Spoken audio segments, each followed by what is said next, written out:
প্রধানমন্ত্রী সংবাদ সম্মেলনের সংবাদ সংগ্রহ করেছেন সহকর্মী জয় যাদব। আমরা সরাসরি এই মুহূর্তে যুক্ত হচ্ছি জয় যাদবের সাথে। স্টুডিওতে আপনাকে স্বাগত জানাচ্ছি। জয়, আপনি যে সংবাদ সংগ্রহ করেছেন, আজ প্রধানমন্ত্রী যে সংবাদ সম্মেলন হয়েছে সেখানে উপজেলা নির্বাচন নিয়ে এক ধরনের বার্তা দিয়েছেন প্রধানমন্ত্রী। আপনি জানেন যে উপজেলা নির্বাচন নিয়ে অনেক ধরনের আলোচনা সমালোচনা শুনেছি আমরা।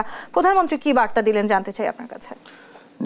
ঠিক বলেছেন আপনি যে উপজেলা নির্বাচন তফসিল ঘোষণা হওয়ার পর থেকেই যখন প্রথম ধাপের মনোনয়ন জমা দেওয়ার শেষ দিন 22 এপ্রিল, তার ঠিক 4 দিন আগে 18 এপ্রিল আওয়ামী লীগের পক্ষ থেকে বলা হলো যে যারা মন্ত্রী এবং এমপিদের স্বজন আছে তারা উপজেলা নির্বাচন থেকে তাদের প্রার্থিতা প্রত্যাহার করতে। তারপর থেকে কিন্তু তৃণমূল আওয়ামী লীগের মাঝে একটি ধোঁয়াশা তৈরি হলো এবং সেই ধোঁয়াশা কিন্তু কাটেনি আজ প্রধানমন্ত্রী সংবাদ সম্মেলনের আগ পর্যন্ত। আপনি জানেন গত পরশুদিন কিন্তু আওয়ামী লীগের কেন্দ্রীয় কার্যনির্বাহী সংসদের সভা ছিল এবং ধারণা করা হয়েছিল যে সেই সভার মধ্যে এটি আলোচ্য সূচির মধ্যে থাকবে, কিন্তু আলোচ্য সূচিতে থাকেনি এবং সভার মধ্যে এটি আলোচনাও হয়নি।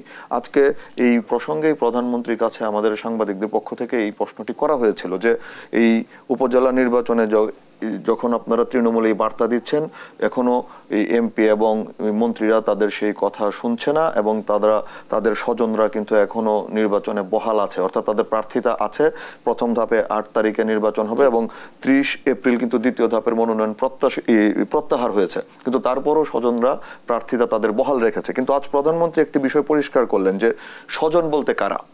এই প্রশ্নটাই আওয়ামী লীগের তৃণমূলের নেতাদের মাঝে, সবার মাঝে, কেন্দ্রীয় নেতাদেরও এটা তারা ধোঁয়াশার মধ্যে ছিলেন, কিন্তু প্রধানমন্ত্রী আজ বিষয়টি পরিষ্কার করলেন। আওয়ামী লীগ সভাপতি তিনি বললেন যে এই স্ত্রী এবং পুত্র অথবা কন্যা, এই বিষয়টি বলার পর এখন প্রশ্ন জাগছে আবার নতুনভাবে প্রশ্ন আমরা দেখেছি যে আওয়ামী লীগের সভাপতি মণ্ডলীর সদস্য ডক্টর আব্দুর রাজ্জাক, তার খালাতো ভাই, মামাতো ভাই এখানে প্রার্থী হয়েছেন। আওয়ামী লীগের যুগ্ম সাধারণ সম্পাদক মাহবুবুল আলম হানিফ, ওনার চাচাতো ভাই প্রার্থী হয়েছেন। তো এই বিষয়গুলি যখন আসছে তখন এই মামাতো ভাই, চাচাতো ভাই, খালাতো ভাই তারাও তো আত্মীয়তা সূত্রে সম্পর্কে গাথা তাদের সাথে।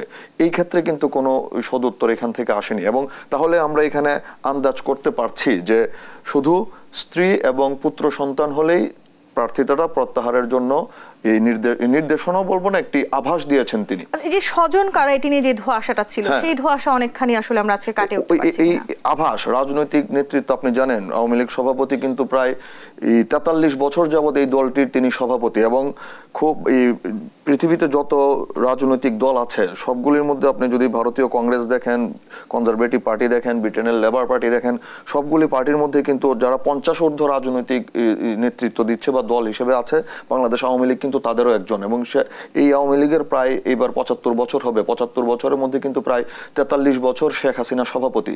তিনি এই দলটির নারী নক্ষত্র সব জানেন এবং তিনি শুধু এই আপনার কেন্দ্রীয় বিষয়গুলিও না, একদম ওয়ার্ড ইউনিয়নে এই দলটি কিভাবে পরিচালিত হচ্ছে, নেতারা কারা কিভাবে পরিচালিত করছে, কোন সম্পর্কে কোন যোগসূত্রে রাজনীতিটি স্থানীয়ভাবে নির্ধারিত হচ্ছে, তিনি এর ডিটেল পুরাটা তার নখদর্পণে আছে এবং যার কারণে তিনি আজ এই আভাসটি দিয়েছেন যে স্ত্রী এবং পুত্র এবং কন্যা তারা যদি থাকে তাহলে একটু তাদেরকে নির্বাচন থেকে একটু প্রত্যাহারের জন্য। কারণ তিনি কারণটাও বলেছেন যে এক উপজেলার মধ্যে যদি আপনার পিতা এমপি হয়, উপজেলা চেয়ারম্যান যদি আপনার স্ত্রী হয় এবং উপজেলা আওয়ামী লীগ সভাপতি যদি তার সন্তান হয়, তাহলে কিন্তু ওই এলাকায় যারা আওয়ামী লীগের রাজনীতিটা করে দীর্ঘদিন যাবৎ তারা কিন্তু কিছুটা হলেও এখানে মানে একটু বেকায়দায় পড়ে, অর্থাৎ মানে প্রভাব বিস্তার, এই কথাটি উনি খুব মানে জোর আকারে বলেছেন যে এই রাজনীতিটাতে আমরা জানি যে বাংলাদেশের রাজনীতিতে একজন সংসদ সদস্যের তার নির্বাচনী এলাকাতে অনেক ক্ষমতা, আর মন্ত্রীর কথা তো আমি বাদই দিলাম, উনি আরো ক্যাবিনেট মেম্বার।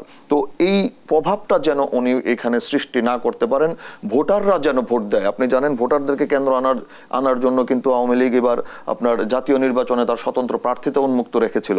এই পরিস্থিতি কিন্তু এবার ভোটারদের কেন্দ্রে আনার জন্য কিন্তু উপজেলা পরিষদও তারা এই সিদ্ধান্তটি নিয়েছে, অর্থাৎ দলীয় প্রতীকের বিধান থাকলেও আওয়ামী লীগ কিন্তু দলীয় প্রতীকে নির্বাচনে যাচ্ছে না। আপনি কিন্তু এই অফিসিয়ালি বলতে পারবেন না যে আওয়ামী লীগ উপজেলা নির্বাচনে অংশ নিচ্ছে, অথচ এখানে যারা এই প্রার্থিতা হয়েছেন তারা সবাই নৌকা প্রতীক পাবেন না, কিন্তু অন্যান্য প্রতীক পাবেন। কিন্তু আমরা জানি যে এখানে আওয়ামী লীগের অনেক বলয় আছে, আওয়ামী লীগের অনেক বিভিন্ন গ্রুপ আছে, সবাই দাঁড়াচ্ছে, কিন্তু সেই দাঁড়ানোর মধ্যে নির্বাচনের প্রার্থিতা তারা হওয়ার মধ্যে যারা স্বজন বলতে এখন এই স্ত্রী কন্যা পুত্র, বাকিদের ক্ষেত্রে কিন্তু তিনি বিষয়টা খোলাসা করলেন না। বিএনপি সহ বিরোধীদের যে চলমান আন্দোলন রয়েছে সেই আন্দোলন নিয়ে সরকার প্রধান আজকে বার্তা দিয়েছেন, সেই বার্তা সম্বন্ধে জানতে চাই কি বলেছেন সরকার প্রধান?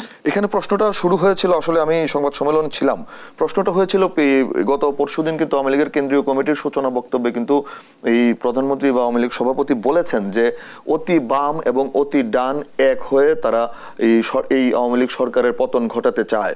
এবং অতি বাম বলতে আমরা জানি যে, দুঃখিত, প্রধানমন্ত্রী বলেছেন যে অতি বাম হলো খুব প্রগ্রেসিভ প্রগতিশীল ঘরানার যারা মনে করবে জনগণের সাথে থাকবে, উনি কথাগুলি বলেছেন যে কিন্তু তারাও দেখা যাচ্ছে যে মুক্তিযুদ্ধের সপক্ষের শক্তি হিসাবে আওয়ামী লীগের বিরোধিতায় নেমেছে এবং সরকারকে পরিবর্তন করতে চাচ্ছে। তিনি বলছেন পরিবর্তন ভালো কথা, গণতান্ত্রিক পদ্ধতিতে পরিবর্তন হতে পারে, কিন্তু কোন এর পরবর্তীতে এই নির্বাচনী মুখটা বা এর পরবর্তীতে যে অপোজিশন লিডার সেই মুখটা বা সেই ফেসটা আসলে কে, সেই ফেসটা এখন পর্যন্ত বিরোধী পক্ষ থেকে দেখাতে পারেনি বা দেখানো যায়নি। কারণ তিনি যে কথাটা বলেছেন যে যদি শক্ত বিরোধী দল হিসেবে ধরা হয় সংসদের বাইরে তাহলে বিএনপি আছে, সেক্ষেত্রে বিএনপির যে চেয়ারপারসন তিনি সাজাপ্রাপ্ত আসামি, তারপর যিনি অ্যাক্টিং ভাইস চেয়ারম্যান ছিলেন তিনিও পলাতক আসামি হিসাবে বিদেশে আছেন। তো এই বিষয়গুলি হওয়ার কারণে তিনি বলছেন যে বিরোধীরা যে আন্দোলনটা করছে এবং আন্দোলন করার ফলে একজন তো নেতৃত্ব লাগে, কারণ নেতৃত্বের কেরিশমাতে আমরা জানি যে ভারতীয় উপমহাদেশের রাজনীতিতে কিন্তু একজন নেতৃত্বের কারণেই বিশাল একটা ওই রাজনৈতিক টার্নিং পয়েন্ট নেই। আমরা যদি আমাদের মুক্তিযুদ্ধও দেখি, বঙ্গবন্ধুর মতো একজন অবিসংবাদিত নেতা থাকার ফলেই কিন্তু আমাদের মুক্তিযুদ্ধটা এক ধাপে ৬৬-র ৬ দফার পর থেকে এক ধাপে আমরা স্বাধীনতার দিকে এগিয়ে গিয়েছি। তো নেতৃত্বর এই বিষয়টা তিনি কিন্তু বলেছেন যে অপোজিশনের কাছে সেই লিডারশিপটি নেই, যার কারণে তারা আন্দোলন করছে মাঠে, কিন্তু মানুষ সেই ভরসাটি পাচ্ছে না। যেটি প্রধানমন্ত্রী বলেছেন যে জনগণ সেই ভরসাটি পাচ্ছে না বলেই সেই আন্দোলনে তারা বিএনপি বা অন্যান্য রাজনৈতিক দল, বাম দল যারা আছে তারা সেই সুবিধাটা করতে পারছে না বা সরকারকে বেকায়দায় ফেলার মতো পরিস্থিতিতে নিতে পারছে না। এবং তিনি পাশাপাশি বলেছেন আন্দোলন হতে পারে, আন্দোলন করবে, আন্দোলনে কোনো বাধা দেওয়া হবে না, এই কথাটিও তিনি পরিষ্কার করেছেন। আসলে আমরা যদি বিরোধী কোনো শক্তিকে পাই, সেই শক্তির আসলে কে নেতৃত্ব দিবে সেটি নিয়ে এক ধরনের প্রশ্ন থেকে যায়। সেই প্রশ্নটি আমরা যারা আওয়ামী লীগের সংবাদ সংগ্রহ করি, এই প্রশ্নটি কিন্তু বিগত নির্বাচনের আগ থেকে প্রধানমন্ত্রী বলছেন এবং আমরা যখন তার নির্বাচনী জনসভাগুলি বিভিন্ন জেলায় কভার করেছি তখনও কিন্তু তিনি সেই প্রশ্নগুলি জনগণের উদ্দেশ্যে ছুড়ে দিয়েছেন যে যারা আজকে আমাদের বিরুদ্ধে নেমেছে, যারা নির্বাচনটা বানচাল করতে চাইছে, যারা ভোটারদেরকে কেন্দ্রে আসতে বারণ করছে, তাদের নেতৃত্বটা কে? এই প্রশ্নটা কিন্তু তিনি প্রতি জনসভাতে তখনও ছেড়েছেন এবং আজকে কিন্তু আরো একটু খোলাসা করলেন যে তাদের সেই নেতৃত্বের অভাবেই কিন্তু আন্দোলনটা হালে পানি পাচ্ছে না। জয়, আপনাকে অসংখ্য ধন্যবাদ। আপনার মাধ্যমে আজকে আমরা প্রধানমন্ত্রী সংবাদ সম্মেলনের আদ্যপ্রান্ত জানতে পারলাম। দর্শক, স্টুডিওতে যুক্ত হয়েছিলেন সহকর্মী জয়া যাদব। আজ প্রধানমন্ত্রী সংবাদ সম্মেলনের বিস্তারিত জানাচ্ছিলেন তিনি।